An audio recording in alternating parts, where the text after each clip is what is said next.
ক্যানিগঞ্জ থাকি, তখন আমার সাথে খারাপ কামটা করছে আর করছে, বুকে হাত দিছে, লিপ কিস করছে।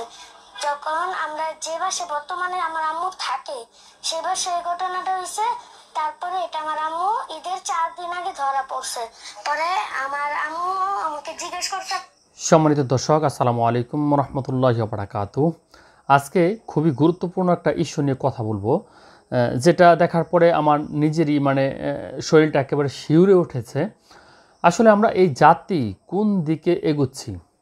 দেখেন, এই যে টিকটক নামক যে প্ল্যাটফর্মটা, সেই প্ল্যাটফর্মের যারা আমি বলবো যে এখানে যারা অভিনেতা অভিনেত্রী বা আমি যেটাকে বলে থাকি যে প্ল্যাটফর্ম, তো এই বন্দীরা মূলত বিভিন্ন সময় দেখেন বিভিন্নভাবে আমাদেরকে কিন্তু ব্যস্ত রাখতেছে। তারা আলোচনা সমালোচনা এই সোশ্যাল মিডিয়াটাকে তারা মূলত একেবারে যদি বলা হয় সহজ ভাষায় যে নোংরা করে ফেলতেছে।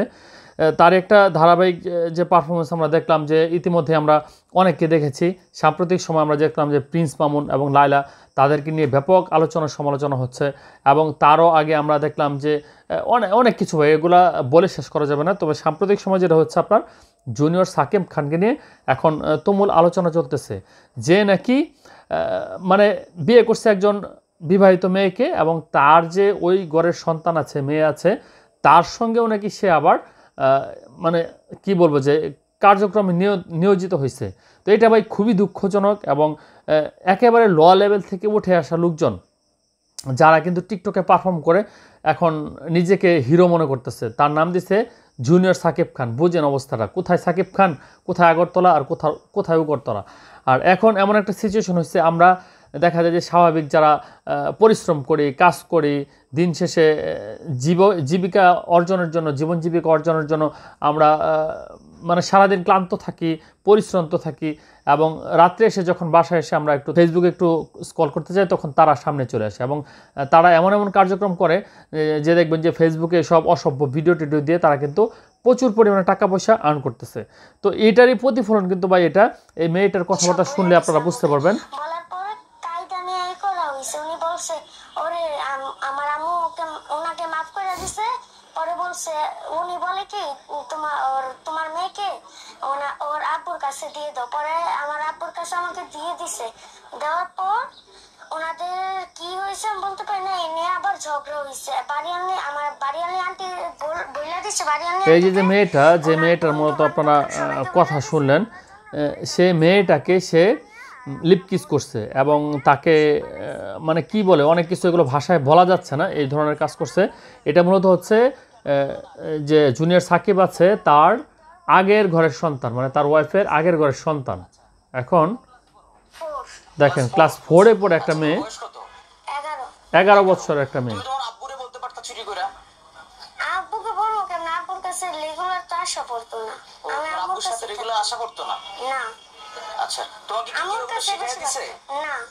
সত্যি তো? সত্যি। আচ্ছা, তুমি কোন ক্লাসে পড়ো বলছো? 4, ক্লাস 4 এ। জি। আচ্ছা, আর তোমার সঙ্গে আর কোনো অশোভন আচরণ করছে কিনা? না। এখন গাইস দেখেন, আসলে যে জিনিসটা আমি উল্লেখ করতে চাই, যে আমাদের এই সমাজ ব্যবস্থায় আমরা এখন কোন দিকে এগোচ্ছি, আসলে কাদেরকে আমরা ফলো করতেছি, কাদেরকে নিজের আইডল হিসেবে ভাবতেছি। বর্তমান এই যে যুগের সমাজের ছেলেমেয়েরা, তারা দেখেন যে ম্যাক্সিমাম ক্ষেত্রে কিন্তু আপনার টাকাওয়ালা পুরুষদেরকে পছন্দ করতেছে। কারণ কি, তাদের ভিতরে যে সুখ কী জিনিস, ভালোবাসা কী জিনিস, এবং একটা সংসার করতে গেলে কোন জিনিসগুলো ইম্পর্টেন্সি রয়েছে, সেগুলো সম্পর্কে তাদের নলেজ কম। যার দরুন দেখা যায় এখন কিন্তু আমাদের ছেলেমেয়েরা বিপদে চলে যাচ্ছে। আমার জানা মতে অনেক ফ্যামিলিতে এরকম আছে, যে মেয়েকে মা বাবা অনেক পরিশ্রম ক্লান্তি অনেক কিছু করে সে হয়তো জীবনের অর্ধেকটা সময় এই মেয়েটার পিছনে ব্যয় করছে, কিন্তু সেই মেয়েটা একটা ভুল পথে এগোচ্ছে। এমন একটা ছেলের সাথে সে রিলেশন করতেছে, এই টিকটক দেখে। টিকটকে এসে ছেলেরা টুকাই ফ্যামিলির মতো ফ্যামিলি, একেবারে কিচ্ছু নাই লেখাপড়া, নাই কোনো স্ট্যাটাস, নাই কোনো মর্যাদা, একেবারে দরিদ্র ফ্যামিলি থেকে উঠে আসা অনেক ছেলে পেলে এখানে এসে তারা হিরো সাজার চেষ্টা করতেছে, এবং সেই হিরোদেরকে আবার ভালো ভালো মেয়েরাও কিন্তু পছন্দ করতেছে। এখন এই যে ভাই সমাজ, বর্তমান যে তরুণ সমাজ, তারা আসলে কোন দিকে যাচ্ছে? আপনি কি এখন এই টিকটকটাকে সাপোর্ট করবেন, না টিকটকটাকে বন্ধ করে দেওয়া উচিত? এটা আপনাদের কাছে আমার প্রশ্ন।